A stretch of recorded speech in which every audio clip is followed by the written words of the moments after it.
வணக்கம் நண்பர்களே. பருத்தி விவசாயத்தில் 20 நாள்லேருந்து 30 நாளுக்குள்ளே தவறாமல் செய்ய வேண்டிய வேலைகளை பற்றி தான் இந்த வீடியோவில் பார்க்க போகிறோம். அதுக்கு வயல் ஃபுல்லாக இந்த மாதிரி டீப்பை போட்டு ஃபுல்லாக தண்ணி விட்றணும். எதுக்காக டீப்பை போட்டு தண்ணி விட்றணும்னு சொல்கிறேன்னா, பருத்திக்கு அதிக அளவுக்கு தண்ணியே தேவை கிடையாது. ஓரளவு ஈரப்பதம் இருந்தாலே போதும். அதுக்காகத்தான் டீப்பை வச்சு எங்கெங்கே தேவையோ டக்கு டக்குன்னு மாற்றி மாற்றி வயல் ஃபுல்லாக தண்ணியை பாய்ச்சி, அளவுக்கு அதிகமாக தண்ணி பாய்ச்சும் போது செடி இந்த மாதிரி சோர்ந்து போய் வேர்கள் அழுகி போய் செடியெல்லாம் இறந்துடும். அதுக்காகத்தான் அளவுக்கு அதிகமாக தண்ணி விடக்கூடாது. ஓரளவுக்கு குட்டையும் குழியுமா தண்ணி நிற்கிற அளவுக்கு கவனமாக பார்த்து டீப்பை மாற்றி மாற்றி என்ன பண்ணணும்னா கேட்டி விட்டு தண்ணி அந்தளவுக்கு பாய்ச்சினா போதுமானது.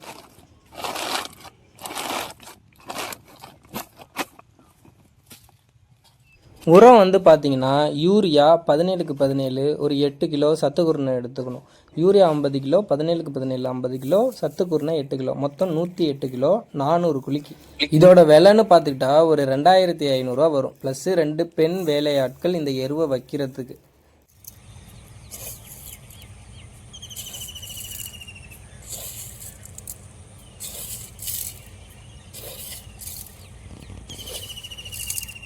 இந்த எரு வைக்கிறதுல சிலர் செய்கிற மிகப்பெரிய தப்பு, தண்ணி வயலில் நிற்கிறதுக்கு முன்னாடியே இந்த மாதிரி எருவை வச்சுட்டு போயிடுவாங்க.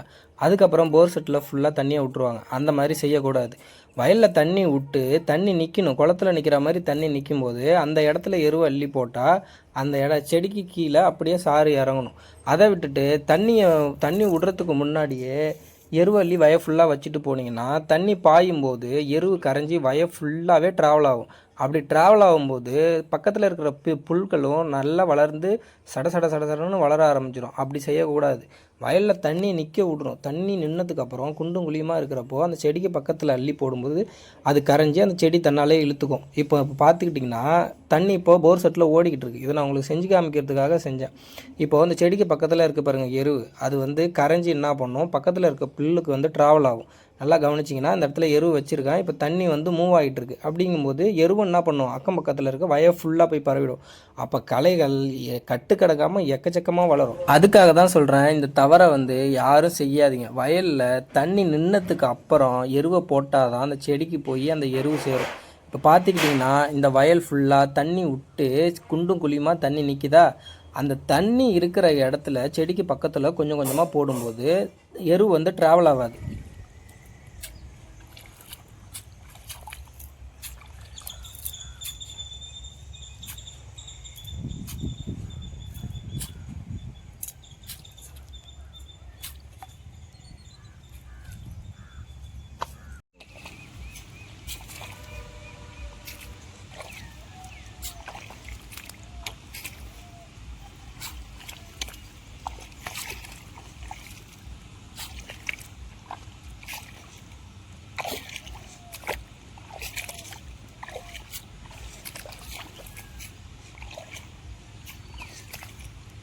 இந்த மாதிரி எருவு போடும்போது செடிக்கு ரொம்ப கிட்டக்க போடாமல் கொஞ்சம் ஒரு ஜான் அளவு தள்ளி போடணும். இந்த போடுறாங்க பாருங்கள், செடி கிட்டக்க போட மாட்டாங்க, கொஞ்சம் நவுத்தி தான் போடுவாங்க. அப்படி தான் போடணும். அப்படி பக்கத்தில் போட்டிங்கன்னா இந்த செடி எப்படி சோறுது பார்த்தீங்களா. யூரியாவும் அந்த 17க்கு 17 அதிக அளவு கொடுக்கும்போது செடி தாங்காது. கொஞ்சம் தூரத்தில் பிடிக்கும்போது ஒரு 2-3 நாள் ஈரம் காய அது என்ன பண்ணுன்னா அதுக்கு தேவையானதை எடுத்துக்கும், எட்டி இருந்து எடுத்துக்கும். அதனால் ரொம்ப கிட்டத்தில் போடாமல் கொஞ்சம் தூரம் தள்ளி தான் போடணும்.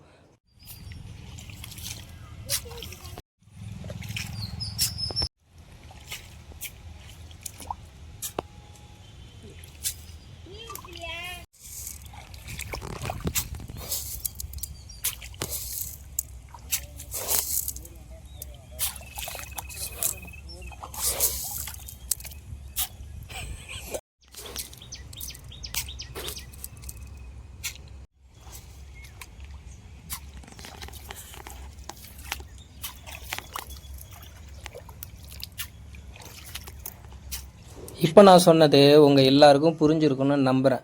இதே மாதிரி தொடர்ந்து என் வயலில் என்னென்ன வேலைகள் நடக்குதோ அதை அப்லோட் பண்ணுறேன். எனக்கு சப்ஸ்கிரைப் அண்ட் லைக் ஷேர் கொடுத்து என்னை சப்போர்ட் பண்ணுமாறு உங்களை தாழ்மையுடன் கேட்டுக்கொள்கிறேன். நன்றி, வணக்கம். அடுத்த வீடியோவில் சந்திக்கும். அது வரைக்கும் குட் பாய், டாட்டா, பாய் பாய்.